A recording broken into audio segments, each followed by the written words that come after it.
hers has not been a very easy ride, as every day she battles against a condition that threatens her very existence. She's a warrior fighting each day with grace and gratitude. Please help me welcome sickle cell warrior Ruth Ogonji. Thank you for joining me on the show today. Thank you so much. You're welcome. Now, when was the first time that you were diagnosed with sickle cell anemia that you can remember? I was diagnosed with sickle cell when I was around 9 years. Mm-hmm. That is when my parents discovered that I had sickle cell. Yeah. Before then, could you describe for us your childhood until that point that they realized something was not okay with you? Yeah, because I used to be sick all the time, so they were just wondering what's wrong with me.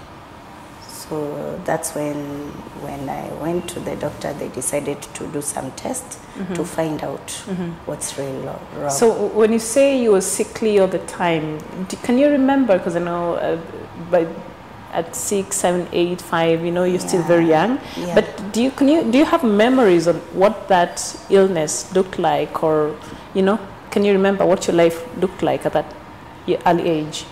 Yeah, I used to be in pain, too much pain, mm-hmm. Especially when you say pain, is it which areas in your body or the whole body? Okay, especially in where I have joints area, mm-hmm. like my knees, my toes, my mm-hmm. arms. Yeah. Your elbows? Yeah. Okay. That's when they decided no. So that meant you could not play as a regular child, or... Yeah. So how did that make you feel, knowing that you cannot live your life like the rest of the children? Okay. I felt like I'm not normal. Mm-hmm.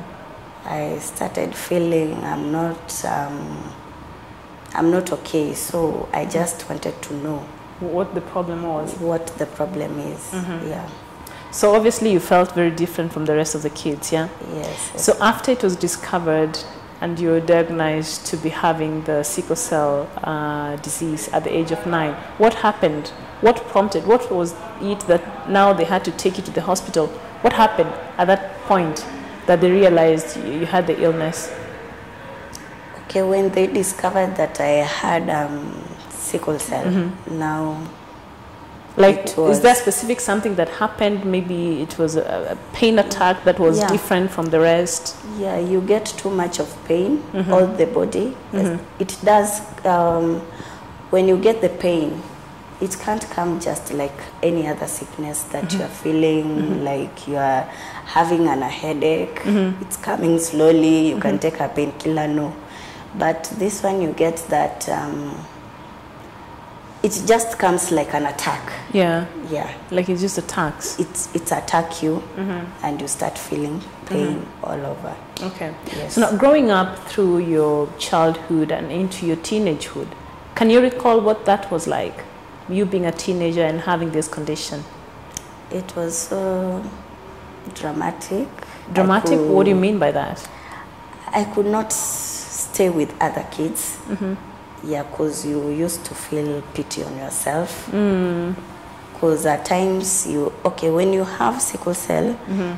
and when you have sickle cell, at times you get rashes all mm-hmm. over your body. Oh, okay. Okay, so that one is like at times the cells die. Okay. The white cells, mm-hmm. they do usually die. So. Mm-hmm. When they die, it reacts with our body. Okay. So that's when you get. So it's not only the red blood cells that are affected, because that's what brings the sickle cell. Yes. Also, the white cells are also affected. Yes. So when they die, they affect your skin. You can, like for example, like me right mm-hmm. now, you can see my skin. Yeah. It's out of that. Yeah, it is out of that. Okay. Yeah, but. Mm-hmm. You can't even play with kids. Yeah, because they do not understand. Even other normal, just any kind of games you can't play. Because you're very delicate. Yeah, you're very Did delicate. you ever felt like you're missing out on, because you're not teenage, that's when people do stuff, they discover stuff, and you're a young woman and you want to do things, but you cannot do that because you're different somehow from the rest of the kids. Did you ever feel like you missed out a big part of your teenage age? Yes, I did miss out too much, because at times you could not get me talking with other kids or any other person. Why? Because I felt like I'm not in the right place. Okay. Yeah.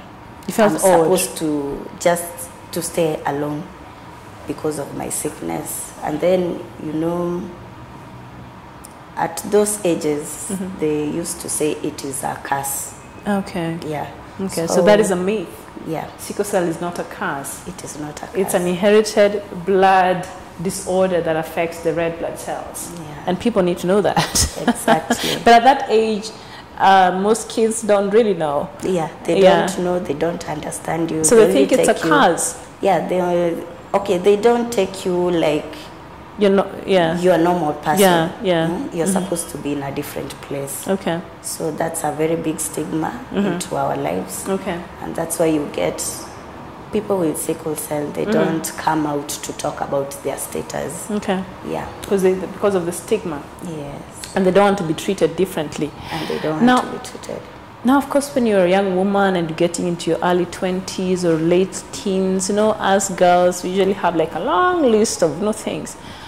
I want to get married, tall, dark, and handsome, all those unrealistic. Yeah.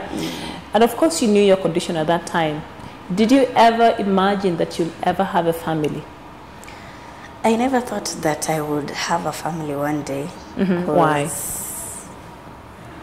When I reached at my teenage age, I just wanted to be just like other people. So I wanted to fit in. You wanted to fit in. How it is to be normal. How it is to be normal. Yeah.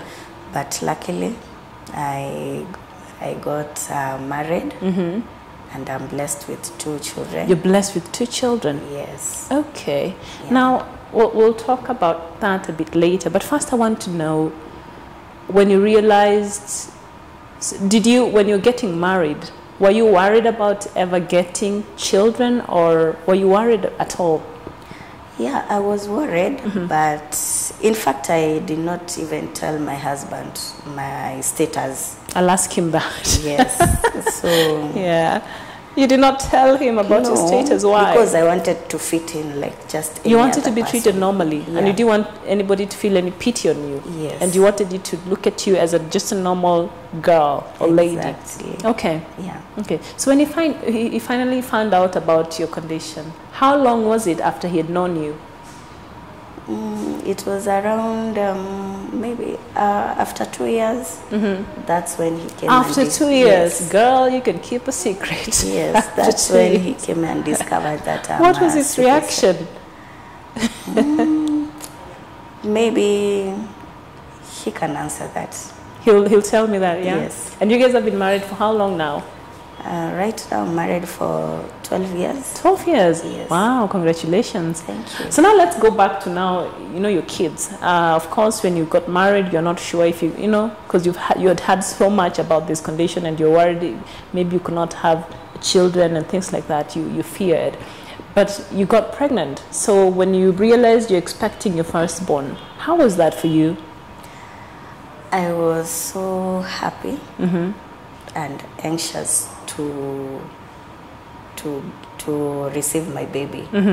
Yeah, so I just followed the doctor's advice to eat healthy and how to take my medication. How was your pregnancy journey with your first kid? My first kid, I was just okay, very normal, and I delivered normal. Oh, you delivered normally? Yeah. And after you had your baby, did the doctor tell you there were possibilities of having another child? Okay, no. They told me that right now I can't have any other kid.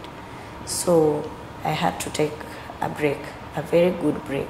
And then they told me just because I'm blessed with a kid, there's no need to try for another one. Yeah, to try for another one. Okay. What were the reasons they were giving? Because they thought I'll be risking my life if I get another child. She's not safe. Yeah. But you ended up getting another child anyway. Yes. How long was that after your firstborn? After my firstborn, I stayed around for another 10 good years. Wow. That's when I got my secondborn. So was it a surprise, or had you planned for it, or were you happy? Were you worried? Were you thinking about the doctor's advice? No, my secondborn, I was ready for it. And everything, you just say God is there. Exactly. So I just wanted to be there and to receive it without expecting that I'm sick or what. Okay, you just wanted to experience a normal pregnancy. I did not go to the doctor to tell him, you know what. Why? Were you worried about being scolded? Because they told you, you'll be risking your life having another child. Yeah. So you were scared to go back and tell these doctors, you know what, God has blessed me with another kid I'm expecting. Yes. Yeah. Wow. Okay. So given a chance, what would you change about your condition? What I would change about my condition, I think the government should intervene to come out to see how they can help us out with our medications. Okay. Yeah. Okay. Because you get our medications are very much expensive. So at times, many people cannot afford it. Okay. Yeah. Okay. So in your journey with the fight, you're a warrior and a SICKLE, of course. What has been your lowest moment so far? When I get into crisis. Okay. Yeah. It's really bad. Those are the most difficult moments in my life. Okay. Yeah. And what is your greatest fear? My greatest fear is I don't want to imagine that I will die because of my sickness. Okay. Yeah. So when you look at your children, what do you see? I'm so happy to see my children, and I'm just praying to God to make me see them grow up. Yeah. Yeah, till they're old. Okay. Yeah. So, most people in your condition, sometimes it's very difficult, especially when it comes to their spouses. But I know that your husband has been on your side through all this journey and is very supportive and very, like he's there for you. Would you say that you're blessed to have such a man for a partner? Yeah, I'm so much blessed to have him. And what are you most thankful about? Because he has been there for me all the time. He understands me the way I am. And he came to accept me with my condition. Yes. Okay. All right, Ruth, it was really nice talking to you. We are going to take a short break, but when we come back, I'll be speaking to Ruth's husband and you will get to hear his side of the story. Please don't go too far. We'll be back in a bit.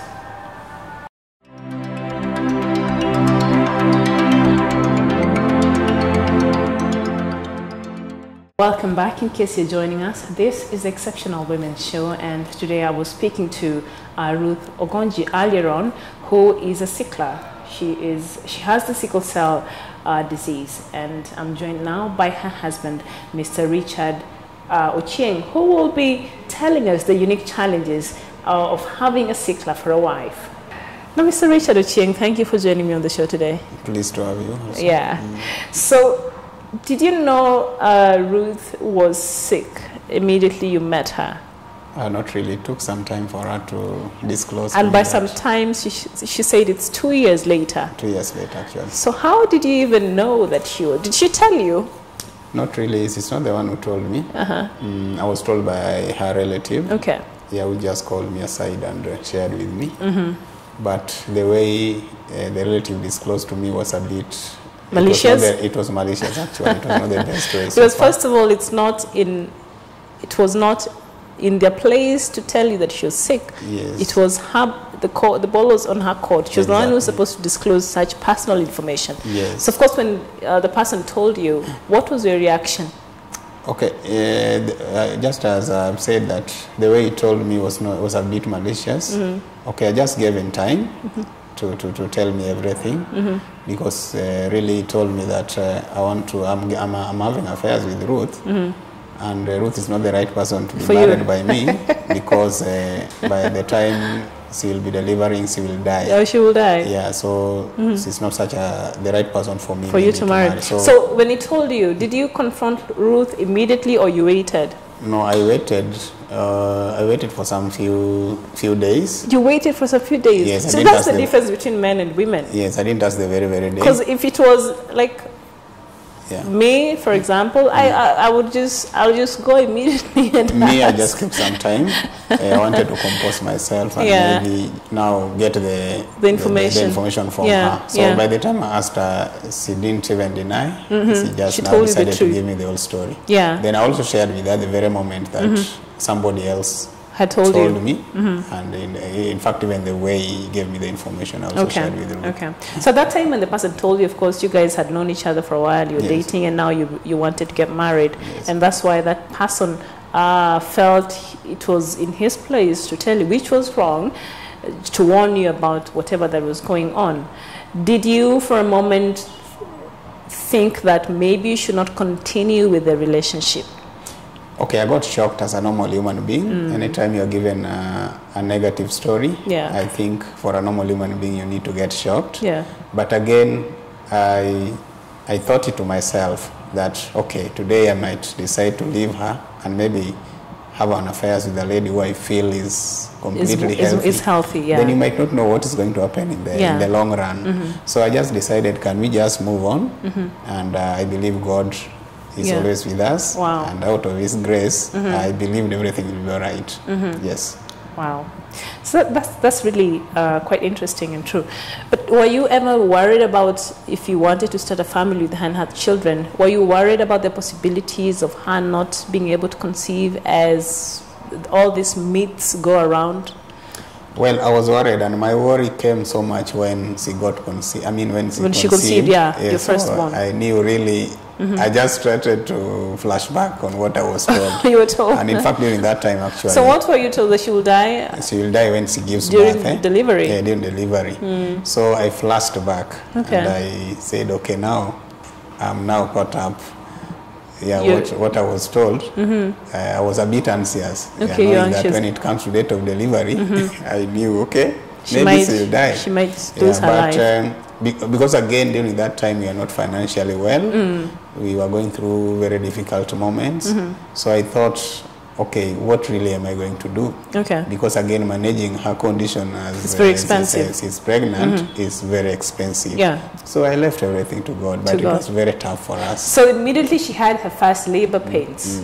What came through your mind? How did you respond to that? The process of taking her to the hospital and having all these fears in your mind. How was that like? Okay, my intention was to take her to Kenyatta, to deliver in Kenyatta. Yeah. But I remember at a point we tried going to Kenyatta for clinic, and we were a bit unlucky. We got a nurse who was not very friendly, and the approach was not all that good. So okay, it's like I now decided not to do anything in Kenyatta, because I knew, I had a notion that Kenyatta is too expensive. Okay.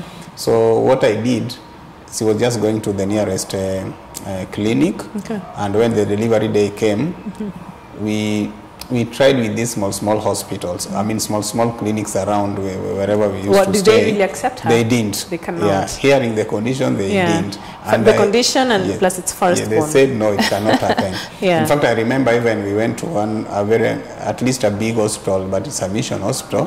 They also declined. Okay. So that's when I realized. Because of the condition, you realize, oh my God, you're in trouble. Now things are so all these times you're going to all these hospitals and she's in labor. Yes. And your mind must have been going 1,000 kilometers per hour. Yes. In fact, I was very tired. I was thinking a lot. Yeah. And I didn't have money with me, enough money. I had money well, but it was not enough. Yeah. So I just made the final decision that, can we pick a taxi? We go and try Kiambu. Ah, okay. Yeah, the district hospital. Yeah, so the little money I had could manage a taxi.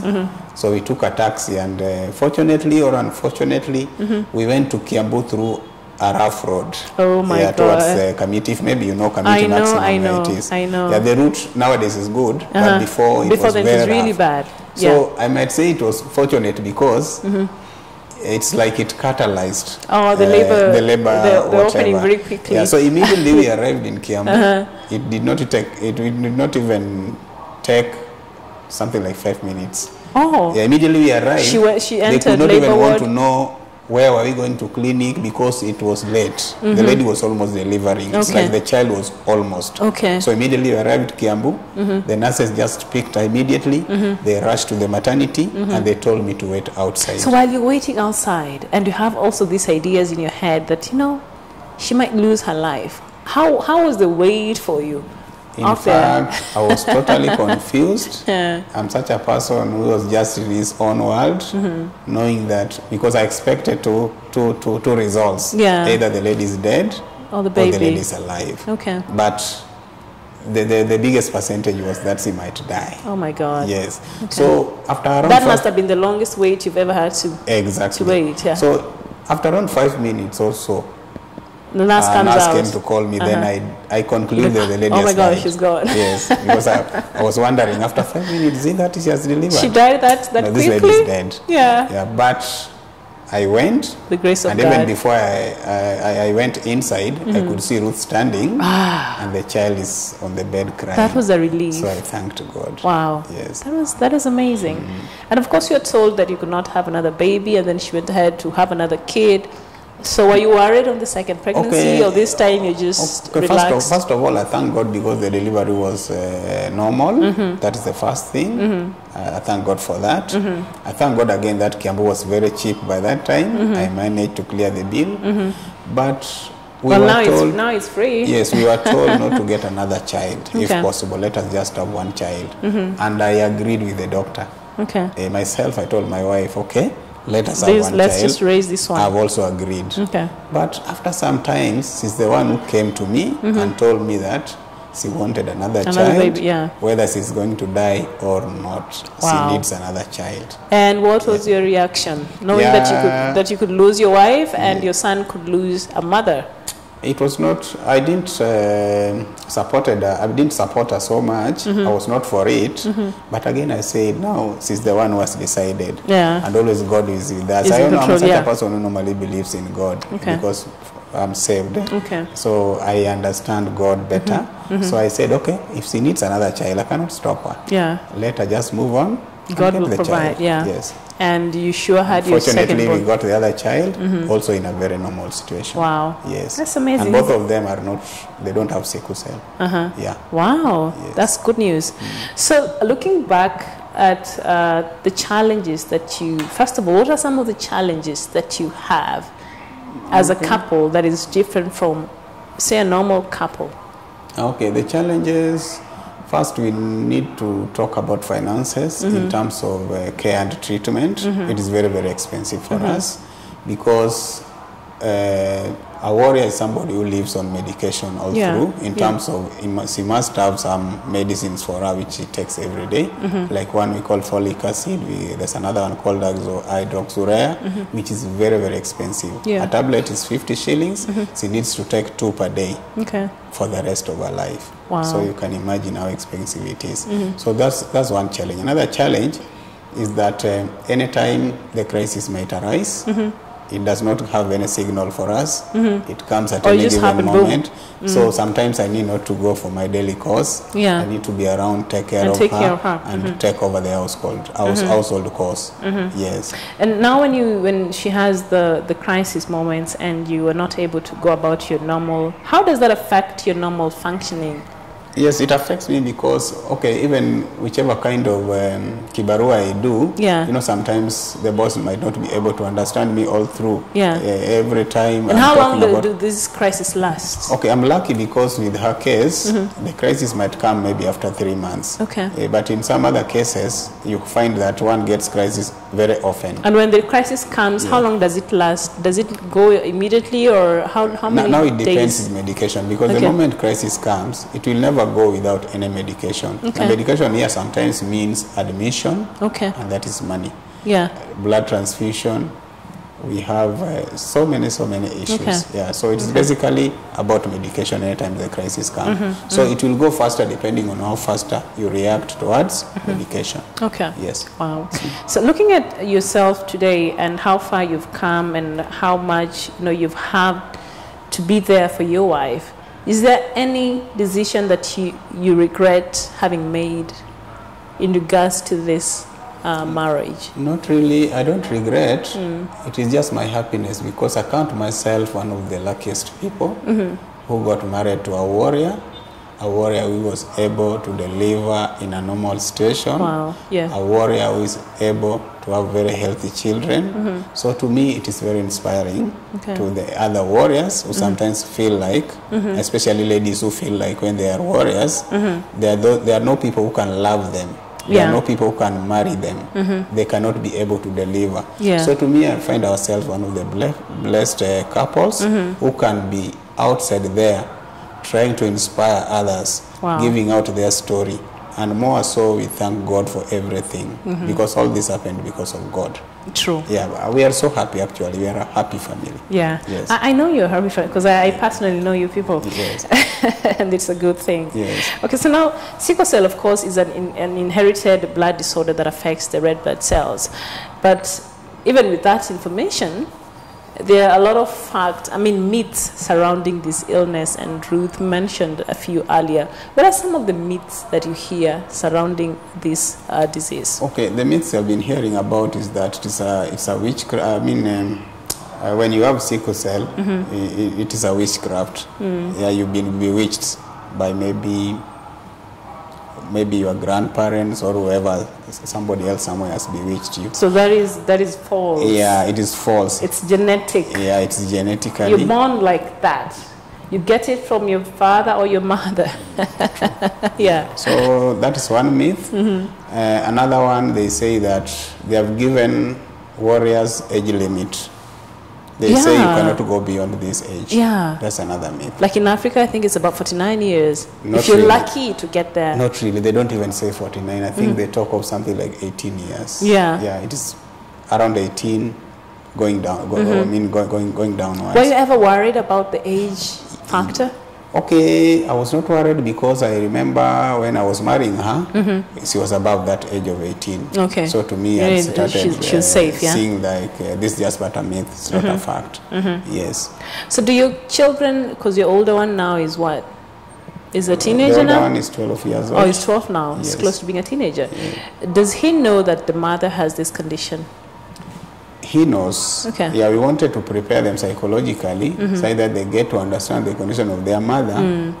In that any moment I'm not around. Yeah, and a crisis if the happens. mother feels unwell, the They know child what to is do. aware of what kind of condition the mother is going through. Okay. And again, you know, if you go through sickle cell history very well, Yeah. when a normal person marries a warrior, definitely the children will be carriers, meaning they have the genes, they have the traits for sickle cell, but they don't have the sickle cell as a condition. Okay. So these children needs also to understand this disease better, such that when the time of their marriage comes, They they will know. not marry a lady who has also the traits. Okay. If they marry a lady who has a trait, and themselves they have traits, The children they will give have birth to a child with the a sickle cell. Okay. Yes. Wow. All right. I think that is sometimes is a lot for a child to understand, but I think as they grow older, they'll get to understand more. And lastly, of course, you mentioned the support you give to your wife, and you married her knowing very well that she was a sickler, but you still went ahead and married her. Of course, that shows how much love you have for her. What advice would you give to other couples, especially the men who might think this is such a burden that they are not willing and they do not want to take? What would you tell them? Okay, the first thing I would tell them is that God is always in control. Our God is a sovereign God. So don't fear. In case you get a lady who has any kind of condition, please, if you love that lady, please just accept her. Don't get worried. The only thing is that you need to be ready in case the conditions becomes, for example, the person feels ill, you need to be ready to take the person to the hospital for medication and care. but let it not be a worry to you, because you might think like you need a lady who does not have any other condition at all, but you might not know what's going to happen in the accidents happen. Yes. A person was walking and then they're hit by a car and they're stuck to a wheelchair. We even have diseases like cancer which just come as we grow. Yeah. Yes. So some of these things you can never, as long as you're alive, there's a possibilities of us becoming victims of. Yes.